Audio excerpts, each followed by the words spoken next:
Hello friends, welcome to Pushpita's Heshel. আজ আমি আপনাদের সামনে হাজির হয়েছি আরও একটি নতুন রেসিপির সঙ্গে। আজ আমি আপনাদের সঙ্গে শেয়ার করব একদম অন্যরকম একটি রাইসের রেসিপি, রোস্টেড গার্লিক চিকেন রাইসের রেসিপি। এটা আপনারা যে কোনো সময় খুব সহজেই বাড়িতে বানিয়ে ফেলতে পারেন এবং বানানোও খুবই সহজ। এর জন্য প্রথমেই আমার লাগছে চিকেন। এখানে আমি 200 গ্রাম বোনলেস চিকেন নিয়ে ছোট ছোট পিস করে কেটে নিয়েছি। এবার এর মধ্যে আমি দিচ্ছি পরিমাণ মতো নুন, 1 চামচ গোলমরিচের গুঁড়ো। এবার এর মধ্যে দিয়ে দিচ্ছি 1/2 চামচ হলুদ গুঁড়ো, 1 চামচ লঙ্কার গুঁড়ো, 1 চামচ কাশ্মীরি লঙ্কার গুঁড়ো, 2 চামচ আদা ও রসুনের পেস্ট ও লেবুর রস।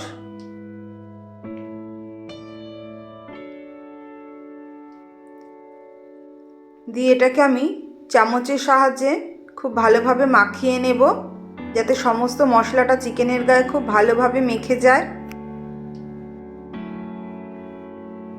এটা আমার ভালোভাবে মাখানো হয়ে গেছে। এবার এটাকে আমি 2 ঘন্টা ম্যারিনেশনের জন্য রেখে দেব। এবার একটি প্যান বসিয়ে তার মধ্যে আমি এখানে 12 কোয়া গার্লিক দিয়ে দিচ্ছি। দিয়ে এটাকে আমি ড্রাই রোস্ট করে নেব।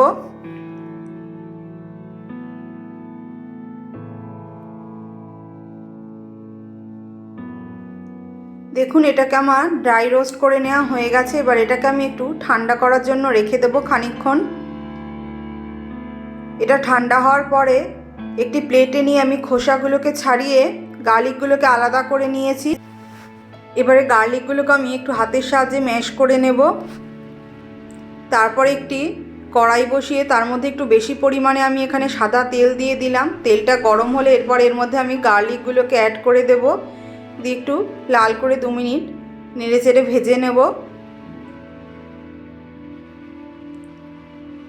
এরপর এর মধ্যে আমি অ্যাড করে দেব 2টি বড় সাইজের পেঁয়াজ কুচি।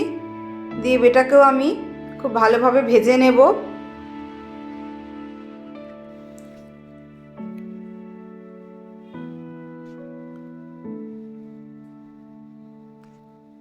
দেখুন, বেশ কিছুক্ষণ নাড়াচাড়া করার পর এটা আমার খুব ভালোভাবে ভেজে নেওয়া হয়ে গেছে। এবার আমি এর মধ্যে দিয়ে দেবো ম্যারিনেট করে রাখা চিকেনটা।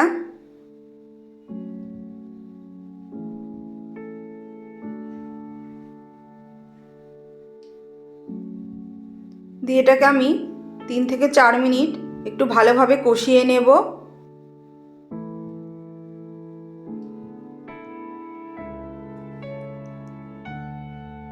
খানিকক্ষণ কষিয়ে নেওয়ার পর এর মধ্যে আমি দিয়ে দিচ্ছি গরম মশলা গুঁড়ো। এখানে আমি বাড়িতেই এটা গুঁড়ো করে নিয়েছি। এর মধ্যে আছে দারচিনি, এলাচ, লবঙ্গ। এরপর এটাকে আবারও একটু আমি খুব ভালোভাবে নাড়াচাড়া করে নিচ্ছি। নিয়ে এর মধ্যে আমি খুব সামান্য পরিমাণে একটু জল অ্যাড করে দিলাম। দিয়ে আবারও একটু নাড়াচাড়া করে নিচ্ছি।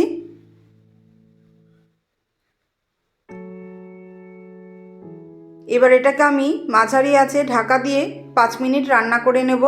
5 মিনিট পর ঢাকাটা সরিয়ে দিলাম। দিয়ে একটু নাড়াচাড়া করে নিচ্ছি। দেখুন, আস্তে আস্তে তেলগুলো আমার ছেড়ে দিচ্ছে চিকেনের গা দিয়ে। এটা আমার প্রায় তৈরি হয়ে এসেছে। এবার আমি এর মধ্যে দিয়ে দেব ধনেপাতা কুচি।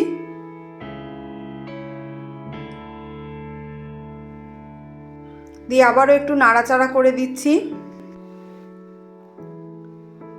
2 মিনিট নাড়াচাড়া করার পর এর মধ্যে একটু অ্যাড করে দেব নুন অল্প করে, যেহেতু আমি আগে একটু নুন দিয়েছিলাম।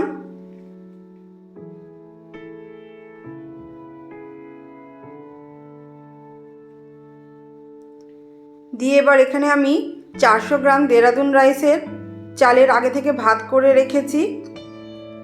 এবার চিকেনের মধ্যে আমি অল্প অল্প করে ভাত ছড়িয়ে দিচ্ছি।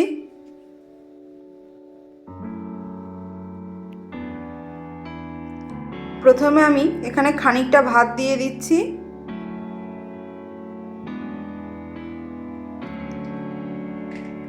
খানিকটা ভাত দেওয়ার পর এর মধ্যে আমি খুব অল্প পরিমাণে একটু নুন ছড়িয়ে দিচ্ছি। দিয়ে এটাকে আমি খুব ভালোভাবে একটু নাড়াচাড়া করে নেব চিকেনের সাথে।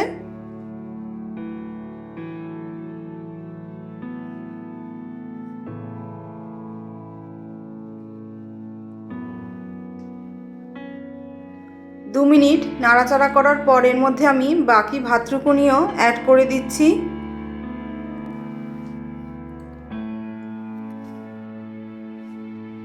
বাকি ভাতটাও আমার দেয়া হয়ে গেছে। এবার এর ওপরেও আমি খুব অল্প পরিমাণে একটু নুন ছড়িয়ে দিচ্ছি আর দিয়ে দিচ্ছি গরম মশলা গুঁড়ো, যেটা আমি ঘরে তৈরি করেছিলাম।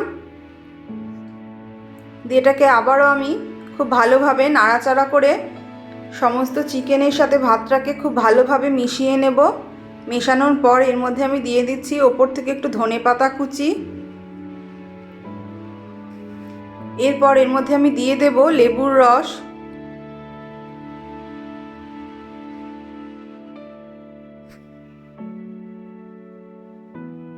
দিয়ে এটাকে আমি খুব ভালোভাবে নাড়াচাড়া করে চারিদিকে মিশিয়ে নেব।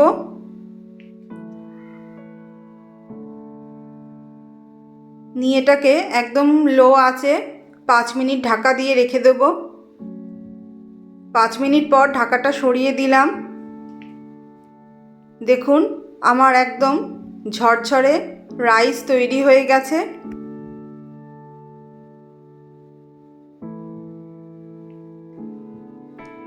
তৈরি হয়ে গেছে আমার রোস্টেড গার্লিক চিকেন রাইস।